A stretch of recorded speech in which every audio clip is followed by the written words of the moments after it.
Hi everyone, today I will be presenting on Wu Kaming's first chapter, Paper Cuts in Modern China, the search for modernity, cultural tradition, and women's liberation.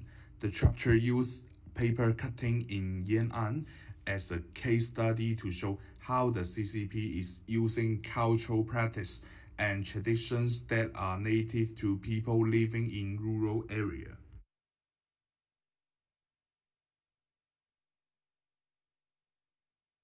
The CCP is doing this for something that Wu explained as cultural as capital, which is where a cultural product that has a lot of meaning for one group is being used for economic gain. Paper cutting represents how cultural is capital because it is commodity that has an estimated higher volume for the CCP.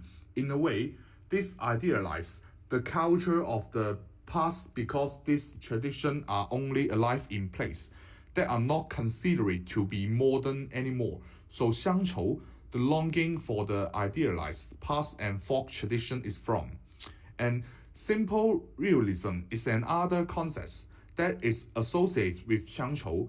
This idea comes from I Ching and is cited in Wu as a concept about how rural aesthetics need to be understood in the larger context of the CCP's drive to promote a specific vision of the countryside, which is one that is hopeful and also represents the future.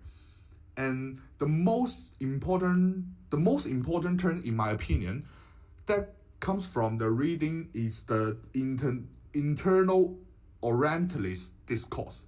According to Wu, this is what shaped paper cutting as the cultural carrier of the ancient Chinese tradition.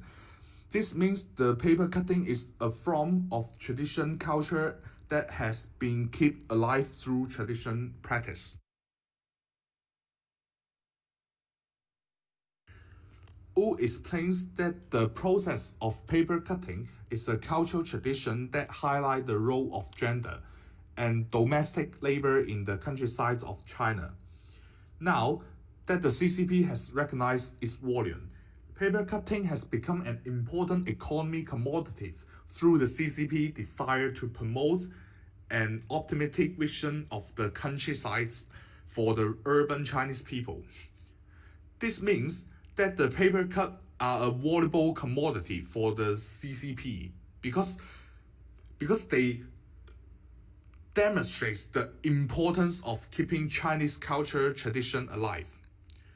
This means that rural Chinese practice function as a way of promoting the volume and interest of the CCP, which is to keep this tradition alive, especially if they can be used for economic gain and prosperity for the government.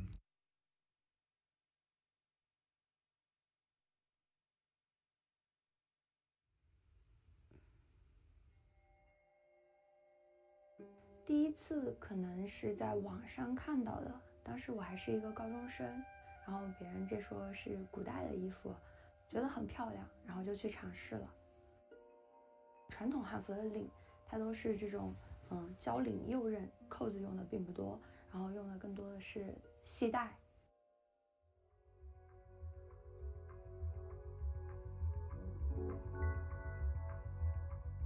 每个朝代的衣服呢，都有自己的不同的风格。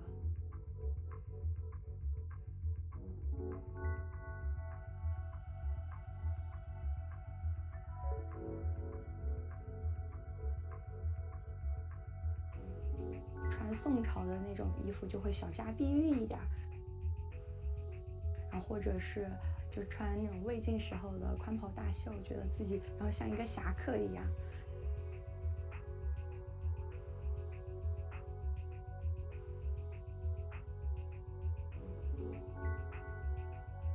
我穿着汉服上街的时候，有人会盯着我看，会问你是日本人吗？你穿的是和服吗？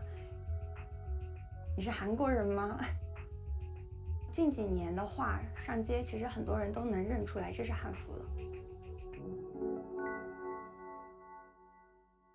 This video from CMM shows one woman's experience with wearing ancient Chinese dress, also called hanfu. Hanfu is a process where people will wear clothing that is from more ancient dynastic, particularly from the Han dynastic, which is the ethnic majority in China, as Wolf mentioned. This experience with wanting to wear this type of dress is common for many people who live in city in China because they can afford to dress in this way, but people in the countryside cannot. This shows elements of xiangchou and simple realism. Wearing traditional clothing is not only a chance for everyday people in China, but it can also be a form of entertainment. Guzhangxi translates to Chinese constitute drama, which are very popular in China. These drama are known for the traditional dress that the actors wear. The CCP is also much more likely to approve this show for streaming on Chinese broadcasting because of the traditional dress. This is a reminiscence of Wu statement that the CCP is attempting to keep this ancient tradition alive, although it is through the lens of modernism. This is interesting because it shows the connections between the traditional and the modern, as they were clearly a significant amount of effort and through put into the creation of this television program. However, due to the control that the CCP has over broadcasting, it is clear that they would have approved this. They would have approved these contents because of the elements of traditional Chinese culture that is contained. When traditional Chinese elements are being used in mainstream entertainment, it shows the uniqueness of Chinese culture and how clothing plays an important role in building and maintaining culture. In Guzhangxi, culture is clearly presented as a commodity with both use and exchange volume for the CCP, as well as urban audience. More people in cities have access to television, internet, and broadcasting service, which means that most of the audience for Guzhangxi are people living in urban space. This shows elements of xiangchou and the idealization of the past. The popularity of this program show how there has been a widespread acceptance of how the dress has infiltrated the cultural industry in China, as well as an expectation that is associated with it. This makes it possible for this sector to own more markets and broaden the prospects of the development.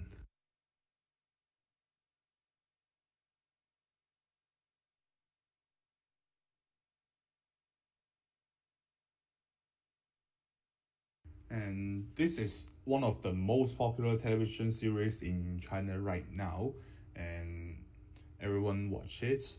And here is the trailer. The Guzhangxi Eternal Love also demonstrates the traditional culture practice has become generated, like Wu mentions. This show is based on Xianxia, which focuses on ancient Chinese mythology. In mainstream, the expression of ancient Chinese culture and tradition, it is often a woman who is the central of the attention because she has the traffic that are associated with perpetuating that culture. Wu knows that villagers become bears of ancient cultural motifs and ancient civilization, which can be seen in Eternal Love. As Bai Qian is the main focus in the series. By making women The central of the attention in this series, it shows that women are typically born to traditional Chinese culture elements, which draw attention to the hidden idea that women must play a very important role in cultural preservation.